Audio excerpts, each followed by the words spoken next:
Hello, everyone. Welcome to the DMV Business Show. I'm your host, Otto Sevilla, and today our special guest is Arun Mallikarjunan. He's the CEO and co-founder of Symbiosis.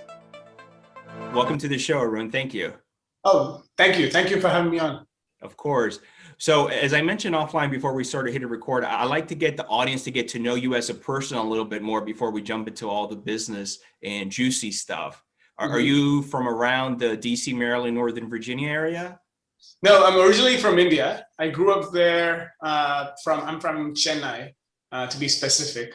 I grew up there. I went to school. I actually started working there, and I came to US in 2003 to work on a project. And it was supposed to be a 6 months project, and the project just kept going. I guess I'm still here. That's great. So when you left India, and you said 2006? 2003. Oh, 2003. I'm sorry, 2003. Around what age were you when you arrived to America? I was 24. Okay, great. And I guess before India, you were working on something that made you come to the US to work on this project, right? That's right. I was working for a software development firm. Okay. And they had a client in Denver, and I had done a project for them previously from India, and they wanted me to come on site to finish the project. So that's how that's why I got invited. Okay. So I guess you were in software and tech? Yeah. Okay. Yeah. And is that what you majored back home in India? It's kind of like a weird mix. So my dad was a mechanical engineer, so I grew up around fixing stuff. So I took up mechanical engineering for my undergrad. Then around the third year, my uncle gave me his old computer because he bought a new one.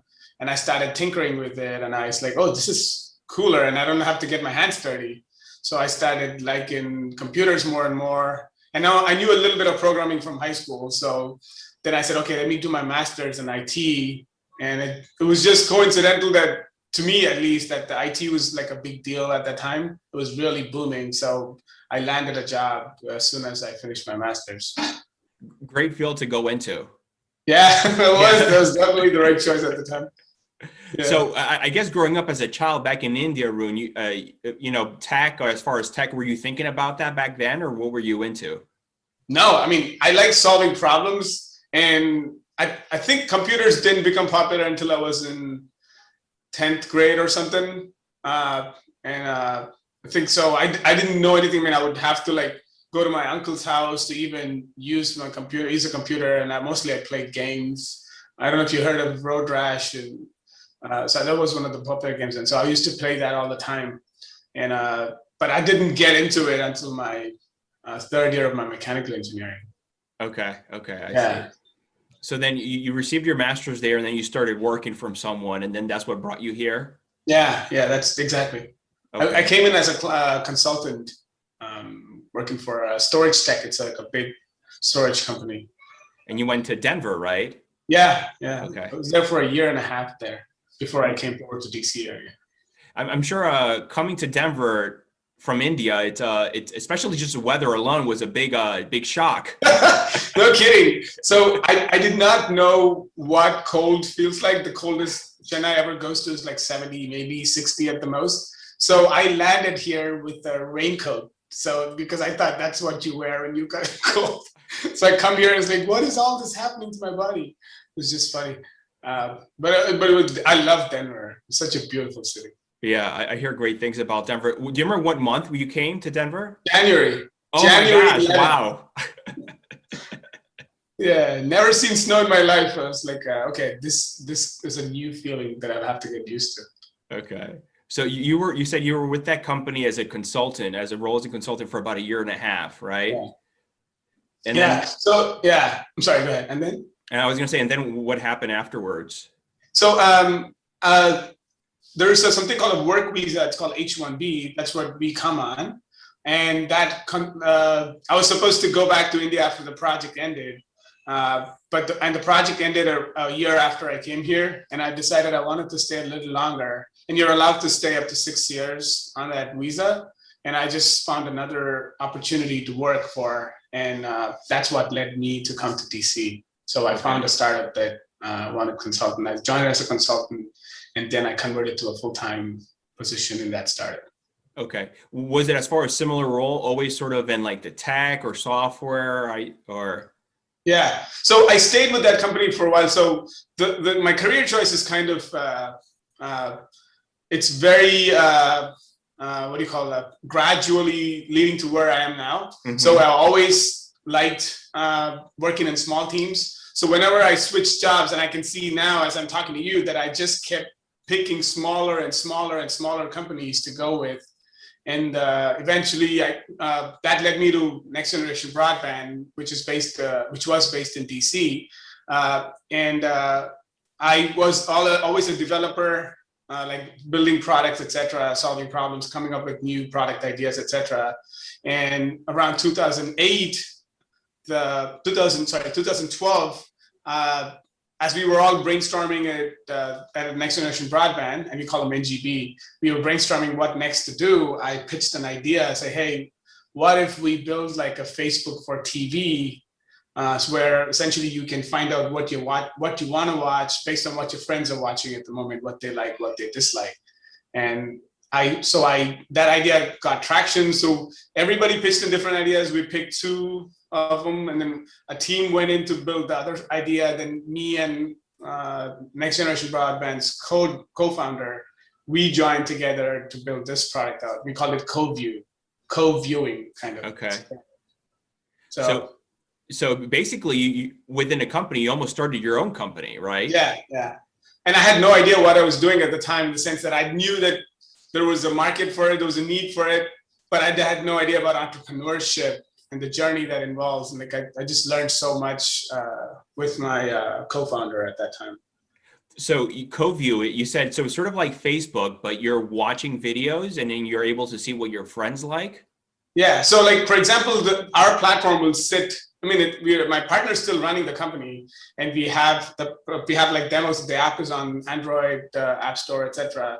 And what it does is that the platform sits between you and your content, right? Be it Netflix or TV or cable TV, and and because your friends are also using it and they have given their preferences of what shows they like, etc. When you turn your app on, it'll show you what your friends are watching at the moment.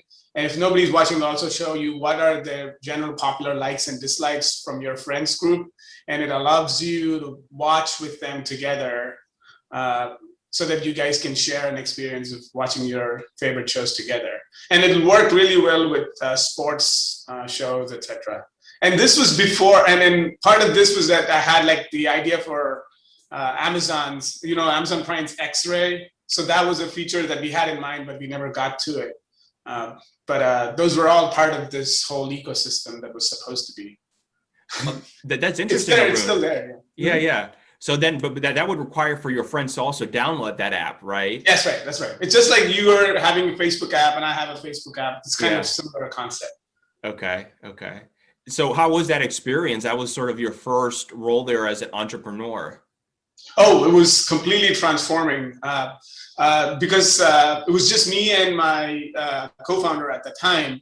And we had to start everything from scratch. I had to learn how to not just code. This was a completely new platform that I had to figure out how to code, but I also had to figure out how to do product development, which means I have to figure out how to write the user stories for the features, etc. Find a team to build the product. So it was just overall amazing experience for product development. And then once we had the MVP built out, then we had to go find investors to talk to. So that was another learning experience. Hey, this is how you're supposed to pitch. This is how your deck is supposed to look, and all that stuff that came along with the way. It was just a really, really eye-opening experience for me, for sure. That's interesting. I'm curious, Arun, with this, how were you able to get sort of the market or the general public to know about this technology and this app? So that's one of the things that I think we haven't solved that problem yet. So the app is not fully finished. Okay. So we only have like a small set of features, and my partner, I kind of took a step back a little after spending 2 years on it, but they're still trying to figure out. I think the problem that they're trying to solve is that chicken and egg problem. Should we get the users first, or should we get the investment first? So he's still working on it. The app is the company's still alive and doing well, but I think he's still trying to get the investment going before he can start building the features and then getting it out. Because you need the team to build the product, and you need money to build the team. Yeah, no, I understand. So that was started in 2012, you said, right? Yeah. Okay, so you said about 2 years later, 2014, you decided to take a step back from that? Yeah, so 2000. So I was also doing my MBA at the time. So I had just finished my MBA in late 2013, and Subha was also finishing up with one of her. My wife Subha, she was also finishing up with one of her courses. So we said, okay, we need a break from everything. We've been working so hard. So we put everything in storage, and we traveled for 6 months. We went through like Central America, South America, Africa. Then we also stopped by India on the way back. And then we came back after 6 months. And it was like a fresh start for us. I was still working on CoView during the time, but at least I had my mind kind of reset from the daily work of like working and studying at the same time. It was just too much. That must have been an amazing trip, that 6 month sabbatical. Yeah, I think it changed me as a person, mainly so that because I met so many interesting people along the way. There was this one guy that we met, for example. He had been biking from New Zealand. He biked all across New Zealand, then went to Australia, biked all across Eastern Australia, took a flight from there to Chile, and then he had biked all the way up to Bolivia. That's where we met him. And he had done about 10,000 kilometers, and he would say that he would just do about 100 kilometers a day. And all he had was a small backpack. Wow. That's all he had. Yeah, it was just amazing. But anyway, these are some interesting folks that we met with. But it definitely changed me as a person, for sure. Like, I learned so much about the world, myself. Yeah, I highly recommend everybody do something like that. I'm curious, that individual, when you say bike, is it like a bicycle or a motorcycle? Yeah, bicycle. Oh, okay, wow. Yeah, that's what made it incredible. Oh, that is interesting. That's great. The 6 months, I always hear, I love traveling, and is traveling to different countries is just a culture, but 6 months, when people do that, there's a lot of people, for example, in Israel, once they leave the army, a lot of them do something like that. Yeah, they go for months or for years, and they That's just right. travel all over the world. That's right. And it's such a great thing. I think culturally speaking, we did meet a lot of Israelis. And we noticed that like most of them were coming right after the army service. And I think culturally, that's a great thing that encourages people to go about exploring the world and learning more about the people around you, rather. And I wish more and more people did that. Yeah, what was I going to say? I lost my train of thought, but anyway, it'll come back again. I'll bring it up. Yeah, with the traveling part, I'm curious, Arun, did you have maybe like 1 or 2 or 3 favorite places that you just loved? Oh yeah, for sure. So the most fun I had was in Ecuador. I think the thing that got to me was that the country being so small, it still had like all these huge diversities. Like we have the Galapagos, obviously, then we have the rainforest, then we have a desert area, and then we have mountains. So it's like, you just have this tiny country that's got like all kinds of landscape with amazing people. It was just an amazing experience. Like especially in Galapagos, for example, where Subha and I we don't know how to swim much, but I can swim a little. And we were out snorkeling, and we both wearing life jackets, etc. And swimming in the ocean with hammerheads swimming right underneath you, where you know that you're not very good at swimming in. If something happens, that's pretty much the end of you. But anyway, I mean, not saying that I recommend that to everybody, but I'm saying like it did teach me that, okay, if other people are doing it and you got your life jacket, you can still calm down and still enjoy the scenery while not freaking out, rather. Yeah. Did you have all this already planned as far as, okay, we're starting here and this is where we're going and then we're going to end up here? Oh, okay. No, we didn't even know what we were going to do the next day. Sometimes like we were essentially backpacking through wherever. We would go and land in a hostel. and then we would do grocery shopping, and then hostels usually have kitchens, so we would cook, and then we would hang out at the kitchen table, and then we would pick conversations with people and then see where they went. And then sometimes we'll go with them, or sometimes we'll just ask them and where they went, and then we would just go there. And that's how we ended up. Like most of the time we'd take the bus or the train, or sometimes we would fly, but we would just make plans on the fly. That way we didn't have anything tying us down as far as timelines go. Yeah, that's good. Yeah. Do you have any children yourself, Arun? No, I have a 6-year-old now, but at that time, obviously, I didn't. Yeah, sure. So would you recommend to your 6-year-old when he becomes, or he or she becomes an adult, to do something like this? Oh, I would start him sooner. Okay. So I want him to go to India and stay with his cousins during the summer. And the flight attendants take such good care. I mean, even if we don't travel with him, we can just send him as an unaccompanied minor, and they really take good care of you. So I can send him out and have him experience life on his own. Okay. Obviously in the confines of the family for now, Sure. but that'll get him started to be more independent, at least I hope. Have you tried doing that already at 6 or younger? So we were supposed to start last year, but obviously COVID, of course. that got pushed back. But definitely, hopefully one of these summers when everything settles down, I think we'll start thinking about it more. Okay. Yeah. So after this 6-month sabbatical, you come back home to DC area, right? You come, Yeah. okay. And you're fresh. And what are you thinking then once you arrive back? So at that point, I was trying to see if there's any other ideas I was still doing co-view in the back, but I wanted to start something fresh. And I went with a couple of my friends. We started a few things, didn't pan out a lot.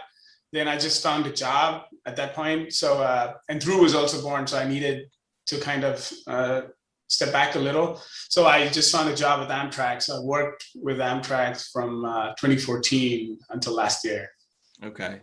Doing a software or tech? Yeah. So I was a solutions architect / software engineer. So like a mix of roles. Okay. Yeah. Was that still here out of DC Metro? Yeah. Out of Union Station. Oh, okay. Do you live in DC, by the way? I live in Silver Spring. Okay. My office is in Silver Spring. Ah, okay. Yeah, Well, right off Route 29 there. All right. Yes. Yeah, we're very close to downtown. Okay. Yeah. Okay, great. So then you said last year you started the new company, right? No, 2017. I started it while I was at Amtrak. Oh, okay. So you did that on the side.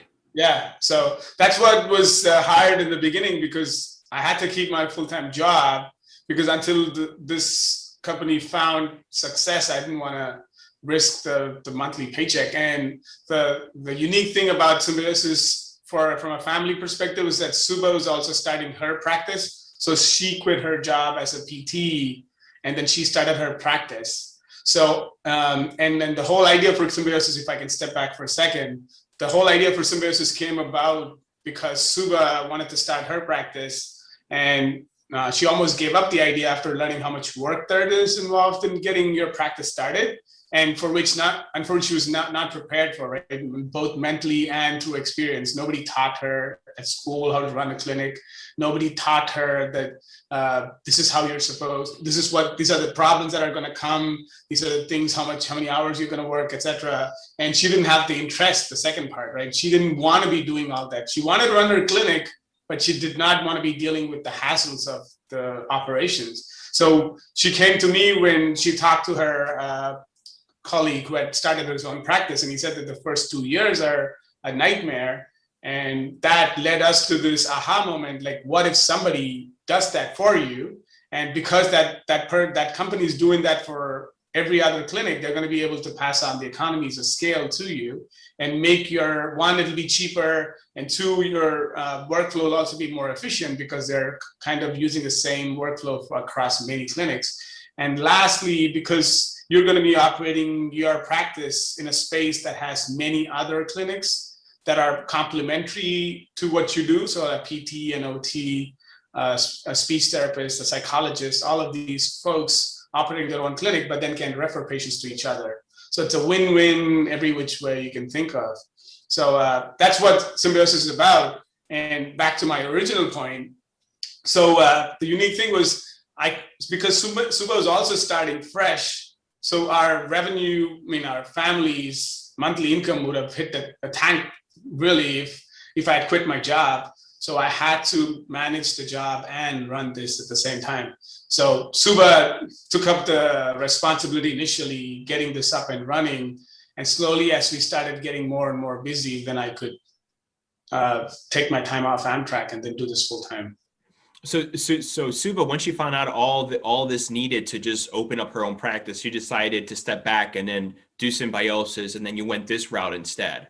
That's right. So Symbiosis is always there. So we set up the office in DC for Symbiosis. Subha started her practice, Capital Physical Therapy, as a clinic inside Symbiosis office, even though she also founded Symbiosis. So she played like a dual founder's role.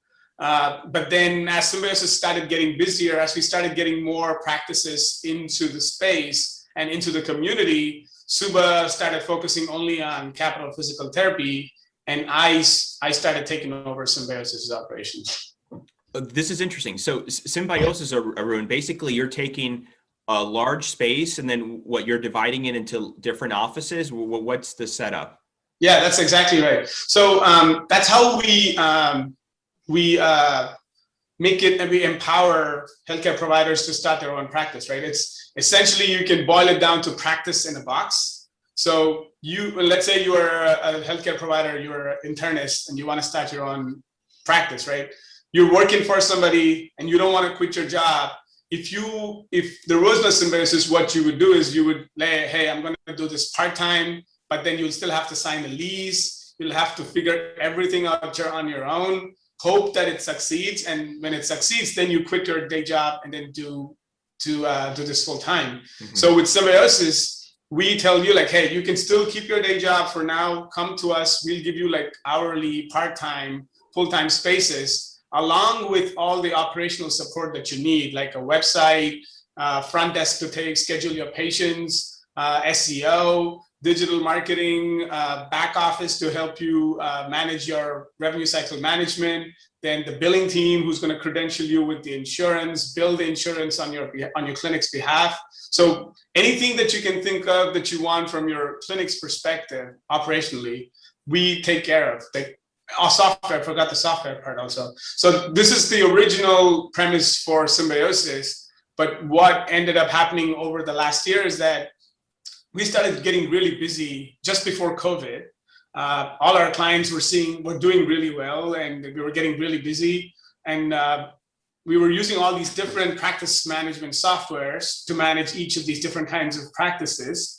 And we started noticing that things start falling between the cracks. So and the reason is that information in a practice, right, comes asynchronously and in a disorganized fashion. So somebody will call you and say, hey, my credit card does not, you got to change my credit card. And then the insurance will call you and say, hey, for that patient, you're denied, you got to change this code, etc. So you got to manage all that information and make sure you don't miss anything. So, and the practice management softwares that are out there right now manage these data. Like they'll tell you, hey, collect this much money from a copay, or build this insurance here, click this button, we'll build the insurance for you. But they will not tell you, hey, you forgot to do something. Hey, you're doing this wrong. Hey, this is supposed to be done before that. Hey, something is coming up. You got to be aware that there's a deadline coming up. You got to prepare for that. They don't tell you any of those. So we said, okay, this needs task management. So we started building a task-oriented practice management software, which broke down these events, right? We call them events, like patient treatment lifecycle workflow events. I know it's a mouthful, but anything that happens during the patient treatment lifecycle, we broke that down into events. Events get broken down into tasks. Tasks have assignees. And then when a particular event gets triggered, either automatically or through a patient coming in or something happening, the events get triggered. The events trigger the tasks. The task gets assigned. If the task can be automated, then that gets automated.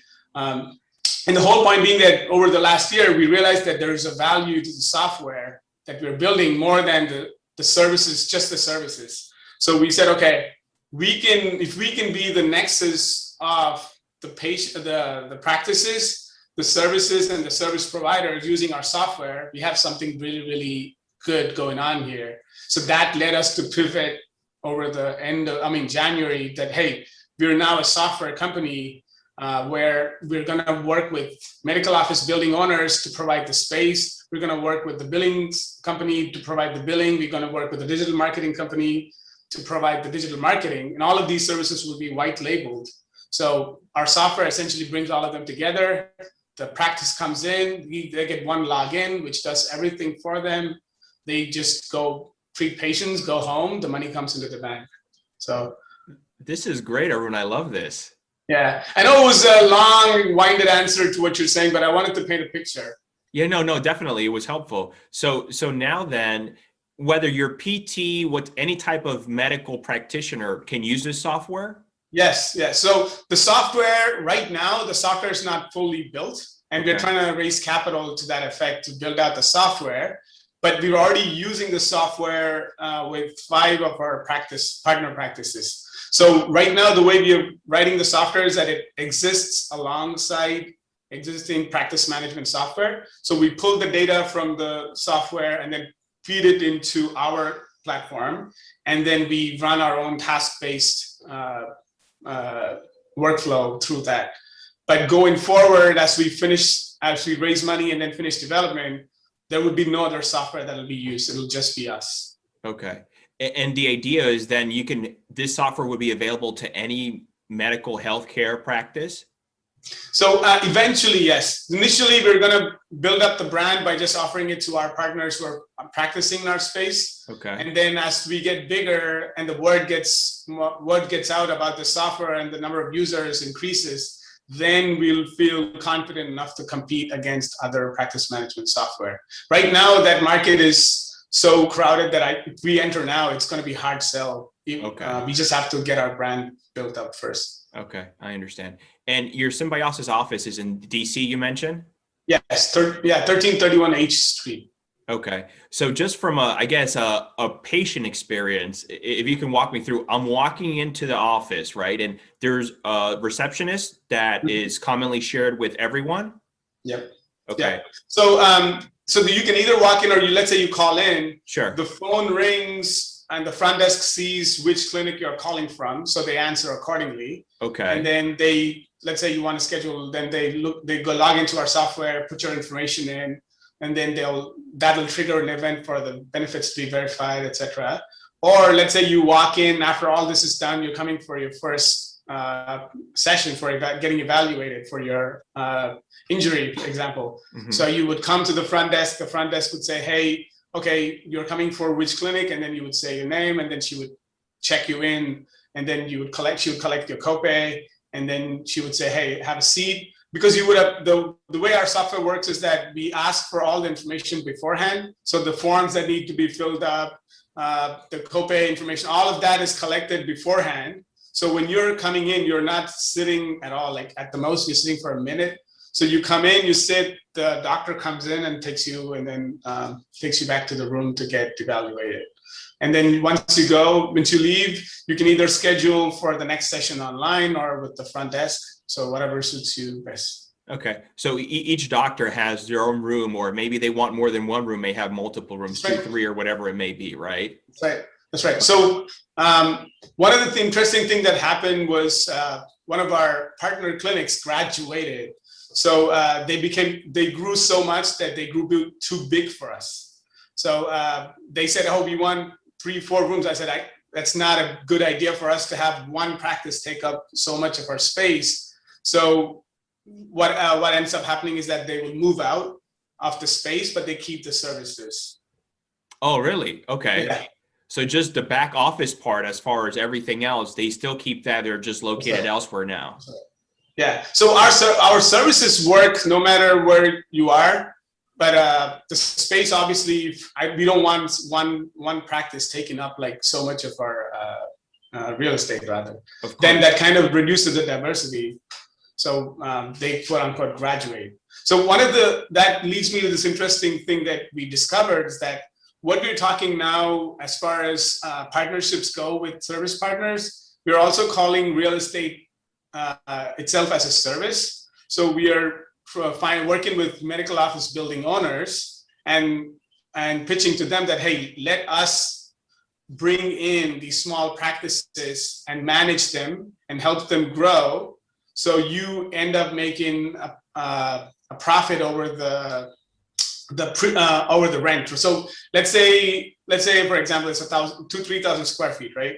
So if the medical office building rents it out on its own, they're going to be able to rent it out at whatever square foot range rate is for that space. But if, let's say, they let us manage it, we bring in small practices. Instead of having one practice, we'll have like 20, 30 small practices who are doing part-time and full-time. So it'll be a combination of them. Mm-hmm. They end up making 20 to 30%, the medical office building ends up making 20 to 30% more from that same space. And when these small practices go big and graduate, they're going to be like a sales funnel for these medical office buildings for a bigger space in the same building. So it's like a win-win for us and for the medical office buildings, because we're not taking up the real estate cost. We are providing the services and we are helping these clinics grow. And the medical office building gets foot traffic, gets their space rented out, etc. Okay, that's a great model. When you mentioned 20, 30%, so basically, let's say the landlord of the medical office building is asking X dollars per square foot for that space, 2,000-3,000, whatever it may be. Are you renting it at that price, or how are you going in then? No, we have like we have a certain cost for renting out. I mean, so space itself is a service that we offer. So the providers who come in say like, hey, I want space for either 5 hours a week or for 20 hours a week, whatever, right? Or the space for themselves, like the room for themselves. Each of those has a cost associated with it. And when all that cost adds up, that after our fee is taken out, the rent gets passed through to the landlord. Okay, I understand. So you're sharing the revenue with that landlord. Yeah, exactly. Okay, so that's what you say. So we're like what do you call not a services company. I'm lacking the right term to say, but we're not a management utility company. Think of it that way. So we manage the clinics and help them grow. So we are managing the space for the landlord. So in a way, we can think of us as that way. Sure. And our software is the one that's doing the majority of the job. And our partnership with the service partners takes care of the operations. Gosh, I have so many questions, Arun. This is very interesting. Sure. Fire away.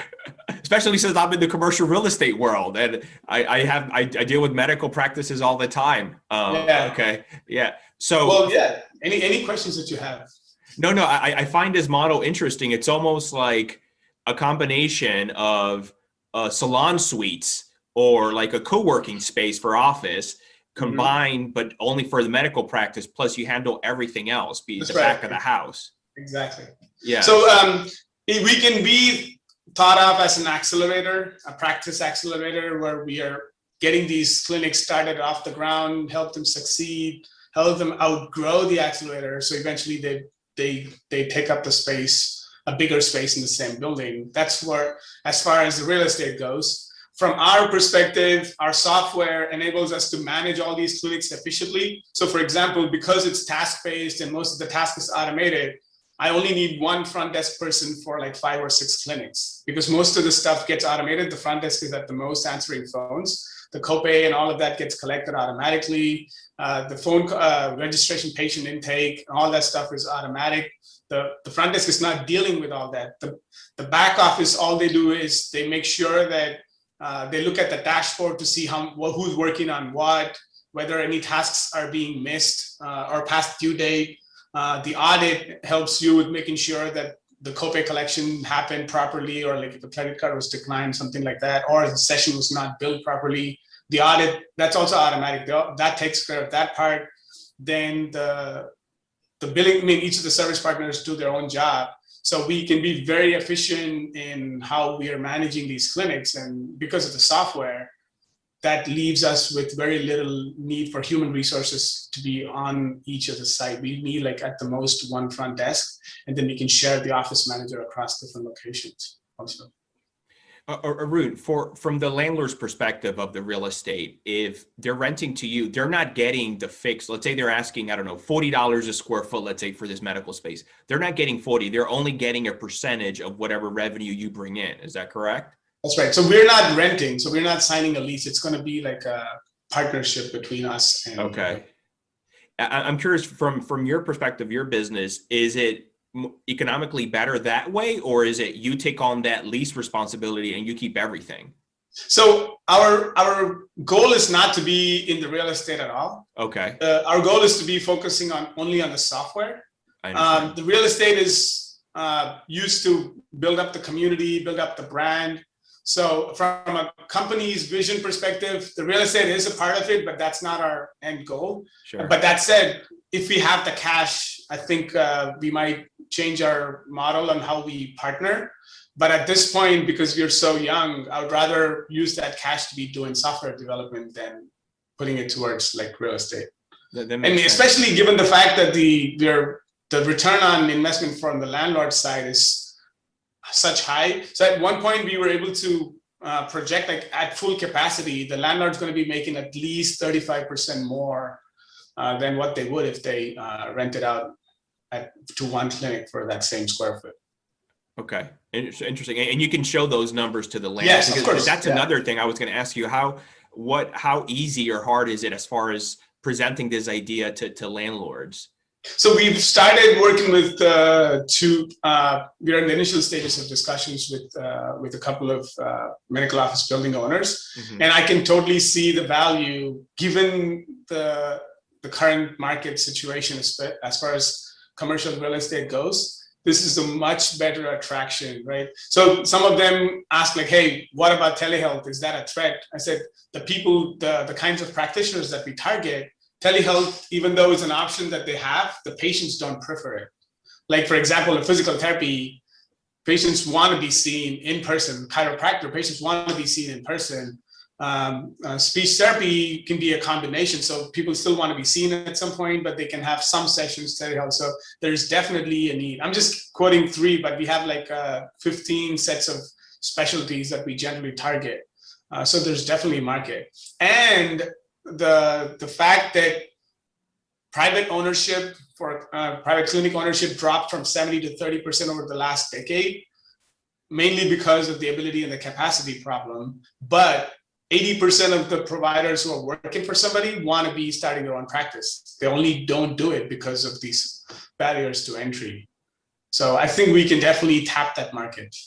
Arun, you mentioned there's a list about 50 practices that may be a good fit for you. How about, what do you think will not be a good fit? Is that a shorter list that you can say? Oh, so anything that requires like heavy equipment. Okay. So like the way, if you have like very special requirements that you need the office to be a certain way and you need heavy equipment or specialized equipment that needs to be installed, then it kind of makes it harder for us to cater to that market. Not that we cannot do it, but then that also means that we have to invest all this up front, then that room cannot be shared. So those kind of practices, they're not that many, but like for example, if we have general setup and then we want a dentist coming in, that's at this point, unless we cater to like different kinds of dental providers in that particular location, it won't be suitable for me to just target one dentist to come in and say, hey, open your practice here, for example. Sure. No, that makes sense. And that's what I was thinking, that the dentists with their operatory, or if they needed x-rays, and then we're talking about more plumbing and equipment needed. Yeah. But a regular, just a general family doctor, which probably will need at least a wash sink in their, you can accommodate something like that. Okay, you do. Yeah. Okay. So we generally, when we design a space, we have like 30 to 40% of the rooms will have sinks in it. And the way it works is that we have a consultation room and an exam room. So the exam room is where they take the blood pressure and all that stuff, but then they take them back to the consultation room to finish the diagnosis and the treatment, etc. And then that exam room can be shared with other practices that need to be using the exam room. So and then the sinks would be there accordingly. From a doctor's perspective, they really just almost need just to walk in and everything's ready for them, right? Everything's ready. Yeah. We actually just added, this was before our pivot as far as the real estate goes, but we just added 2,500 square feet to our DC office. And the office, we just opened doors like literally like the beginning of this month. We have like one room already occupied. We have kind of a negotiations going on for 2 more rooms. So the interest is definitely there. And with the economy opening up and people starting to get out after getting the vaccines, I think our direction is definitely going, we're going to go in the right direction, definitely. Arun, from the doctor, you mentioned some of them may be part-time, only occupying rooms for a few hours a week. Some want a whole room dedicated just for them and their practice. So from how does that work? Is it different tier membership pricing or? Yeah, you got it. You're pretty much hitting the nail on the head every time. Okay. So we have like different packages. We have the practice accelerator where all the services are included and you get your own room. And this is targeting doctors who are kind of established, but they want to establish themselves more. Like, for example, they have been working part-time somewhere, but they're now confident enough that they want to launch full-time. They're going to go at it full-time. Or they're coming from another area and they have the cash to get set up right away. So that's for them. Then we have the paced growth where you get the room for yourself, but you might not use all of our services, but just the few that you want. So then we have the startup package where you buy hours, blocks of hours that you can use. And then again, you can add any of the services that you want. And when you're using a room per hour, that room is not exclusively yours. You can be in room A today, and then next week you can be in room C. That's right. Right? Okay. Yeah. And our software will make sure that there's no conflict in the room being used by 2 people at the same time. Sure.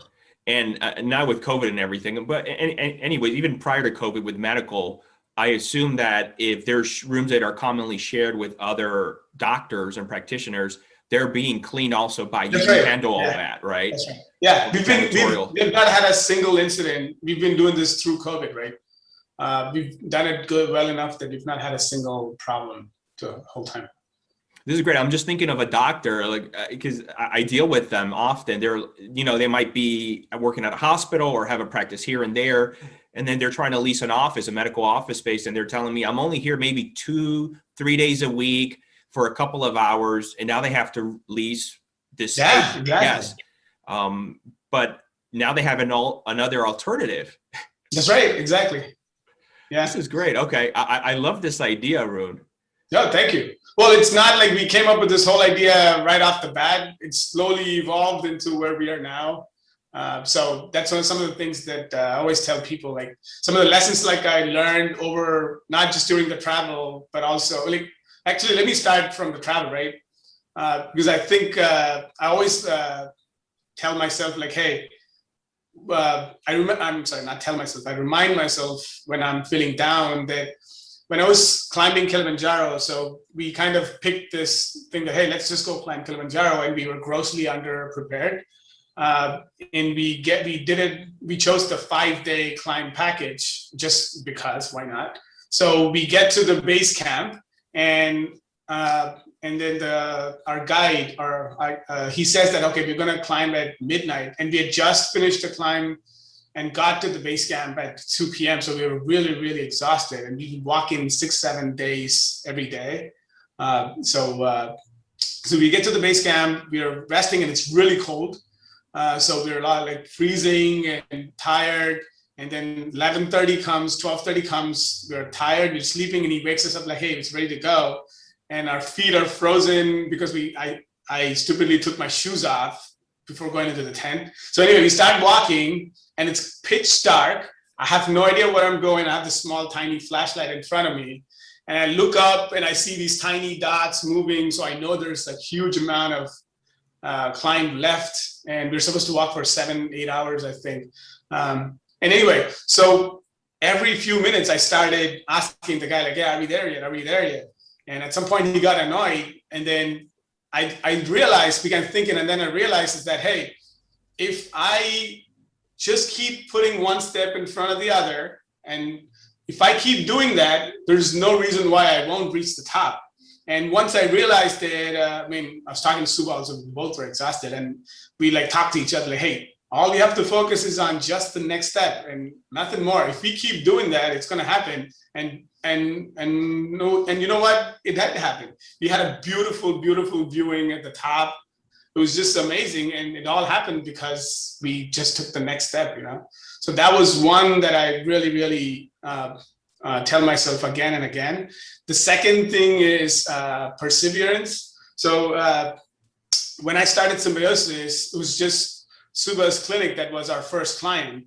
And then I had another small client for which we were doing the IT services for. So that's about it, right? So I had this huge lease that I had signed and I didn't have anybody. And there was this one doctor who came in, an OBGYN, and she said, oh my God, this is exactly what I want. And I put all my faith in that clinic because I didn't have a lot of leads. And she was like, this is exactly what I want. I need 2 rooms. And I'm gonna come meet with me and my partner.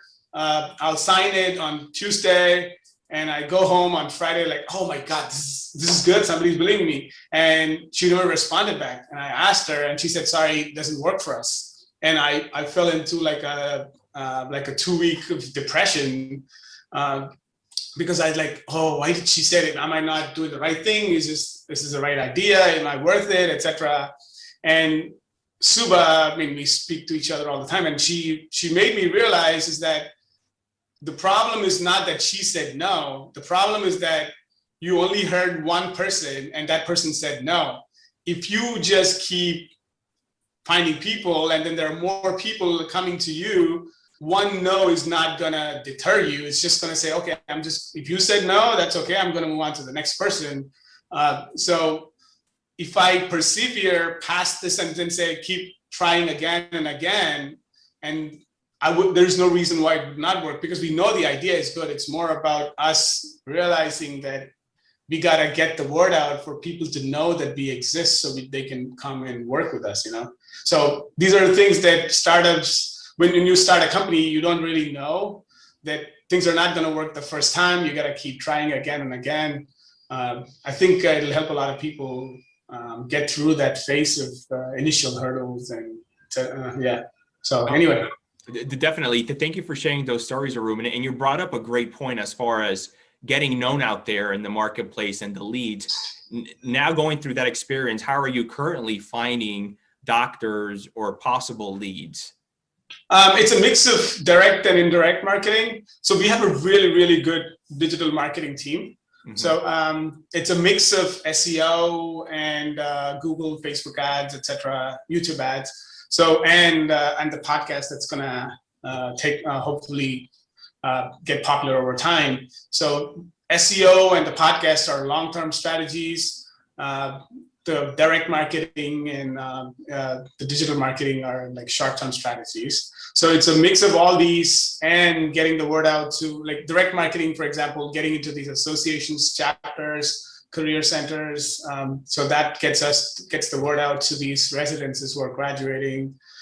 Certain practices like psychologists, most of them start their own practice right after they graduate. Mm-hmm. And most of them want to in other practices too, but they're too afraid to do it because of the risk involved. But if we get the word out and show them that the risk is reduced more than 60%, then I think it kind of makes sense for them. So we're getting some leads through that. Then you're also advertising through Facebook and Google, etc. So that brings us constant set of leads. So one of the things that we do when we do these ads is that we are constantly monitoring them for the ROI of these different marketing channels. So we know which one's working better and where to focus more on. At this point, it's more like we know all of these channels work. We want to find out which is the most efficient. So when we pitch to more medical office building owners, we can kind of objectively tell them that, hey, I can have this much capacity by this time, etc. So it'll give us a much better answer. Are you doing all this digital marketing yourself, or did you hire that out to SEO company or something? Yeah, so the partners, the service partners that we work with, they're doing this for us. We manage it, but they're the ones we're doing. Okay, so you're not doing it in-house. Someone else is doing it for you. Yeah. Oh, yeah. Okay. I'm curious that the ROI, what are you seeing as far as all the different digital marketing that you're doing give you the best results? I would say the really high ones are the Facebook and SEO. Mm-hmm. SEO we started because we knew this was going to come. We kind of started SEO a while back and it's starting to bear fruit. Those are at the top right now. Okay. So Facebook and SEO? Mm-hmm. Okay. And for Facebook, are you focusing more just right now in our area here? Yeah. So right now, because we are targeting people to come into our DC space, Sure. we have like certain demographics that we target, and then we target only the local population. Okay. With Facebook ad, I'm curious, Arun, is it picture? Is it just word or video, or what do you? It's a combination of.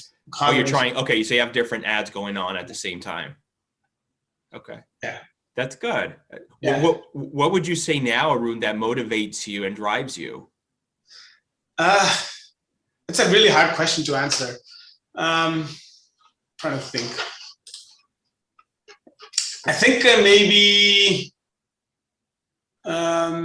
helping, solving problems, helping people. I mean, it's always been the reason that something motivates me, and mainly because my mom and dad did this often, like solving problems and helping people. So I grew up watching other people's reactions as their problem gets resolved or they're being helped. So I internalized it young enough that I like enjoying that, seeing that feeling in people. So I think that's what kind of keeps driving me. And I see this thing working. I see the software solving the problem. I see providers, clinics growing. So it kind of motivates me to, okay, I can do better, I can do more, etc. That's great. Are they some habits or skills that you use frequently, whether daily or pretty often, that you think has helped you personally or in business? Oh yeah, for sure. The writing a journal, I highly recommend. I do it every day. I've been doing it for a while.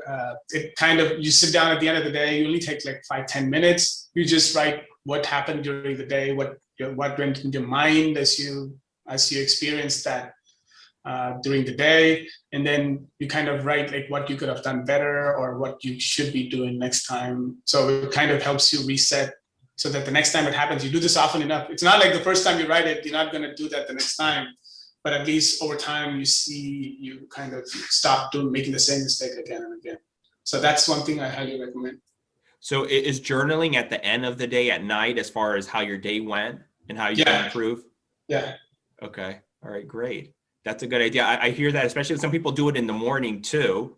Yeah. Mm-hmm. Oh, I was going to say, I write the journal at the end of the day, in the morning, all right? So I used to do it differently. I do it on Sunday night. I sit and write what are the things that I'm going to do each day over the week. Then in the morning, I just look at that list so I know the things that I'm supposed to do for that day. So that way I keep like a daily goal that keeps me on track.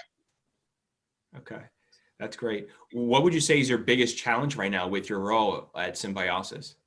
Raising capital. So first time we're doing it, it's just we have to figure out how to get in front of people and how to say the right things and etc. So it's just a learning experience. That's the thing that we're all working, like the whole team is working towards achieving. We have the product, we have the working model, and we know the future. We just need to get it in front of somebody that says, "Oh yeah, I believe in you. Here's the check." Yeah. Have you started pitching already? Or are you preparing that, or how's that going as far as the capital raising side of things? So yeah, we just started, because after the pivot, we started pitching like around November last year, but then we pivoted in January, so we got to start from scratch. End of January, so we got to start all over again.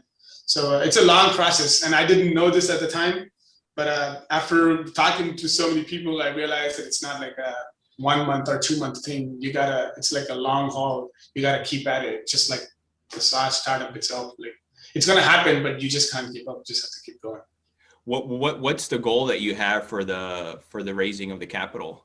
So it's a seed round. We're trying to raise $500K as a safe note, with a 2.5 million cap and a 15% discount. Okay. And as far as your ideal investor or VC venture capitalist, is there anyone or people that you have in mind, or? Right now, I'm looking at like high net worth individuals, okay. Private angel investors. Those are my best match. And anybody in the health tech field or the real estate field, I think they'll understand it the most. So that area for sure. What do you know now, Arun, that you wish you would have known at the start of your career? Oh, that's a good question. Oh, I wish I was more persistent and more hardworking. I grew up a very happy-go-lucky guy. I was just more interested in playing cricket. So I wish I stuck to things that I liked more and then kept at it than just moving on to something as soon as I got bored. I think I would have turned out a lot more. I mean, maybe different. I don't know, but I think it would have been more fun for sure. Yeah, definitely. And you mentioned you just expanded a space. So did you relocate or did you just expand to the adjacent space? Yeah, so same building. Okay, so same. Okay. So now you have two different suites? Yeah, two different suites. Okay, but same model though, both of them. Yeah, same model. We just added more rooms. We kind of got oversubscribed, so we had to add more rooms. That's a very good problem to have. That's right, exactly. Yeah. So, I understand having a team and having the right people in the bus and the right seat is important. How does your team look like and how do you go about finding the right people?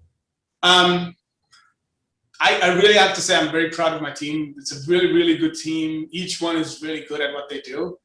So Sung, he manages sales and business development. This is another Arun. He manages the operations. I have a really, really good the front office manager, Shawan. She's very good at what she does. So obviously, I didn't arrive at these guys the first time I started looking for somebody. But what I learned over time is to ask the right questions to figure out what their personality is and what their work ethic is. And once I was able to figure out how to talk to them and get to the bottom of these kind of traits, I was able to find the right kind of person for my team. So it's going to be a process. There's no formula. I think everybody has their own way of finding the fit, but this worked for me the best. From the sort of software side, I guess once you have the capital injection, I'm sure you're going to start having to staff up there as far as developers or anything there in that capacity. Yeah, for sure. So we right now, Vinu, I forgot to mention Vinu in my team. So he's doing the product development.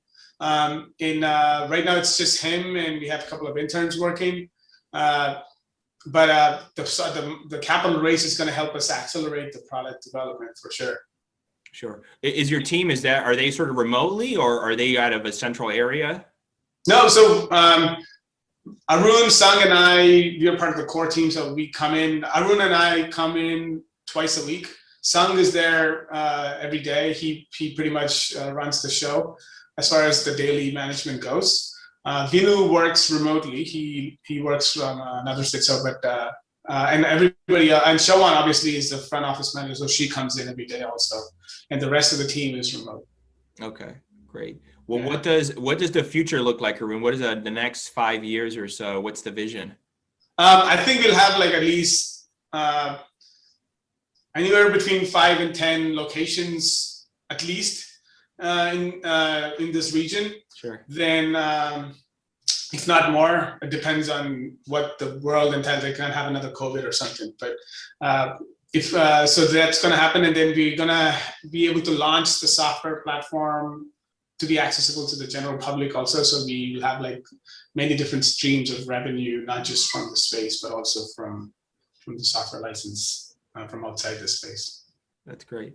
I see you already expanded in your current building. And so for the next location, what does it look like as far as your ideal footprint and size in order for you to also meet that growth, which hopefully you will be getting in all the locations? Yeah. So I think it'll be around 3,000 to 5,000 square feet to begin with. So we always start a little small and then we want to add more. We don't want to sign a 10,000 square foot and then say like, hey, unless we are confident, right? If we do the market research, before we sign up, we partner with the landlord, we do an extensive market research. And we've developed a formula that basically gives weightage to different categories of criterias, and then gives them weightage, and then ranks the zip code based on what is best and what kind of providers are needed, etc. And if that shows that there's a huge need, then we can definitely translate that into a bigger space. But if that doesn't, then we would rather start with 3,000 and then add more. What are some key indicators that you look at as far as seeing if this is the right location for you?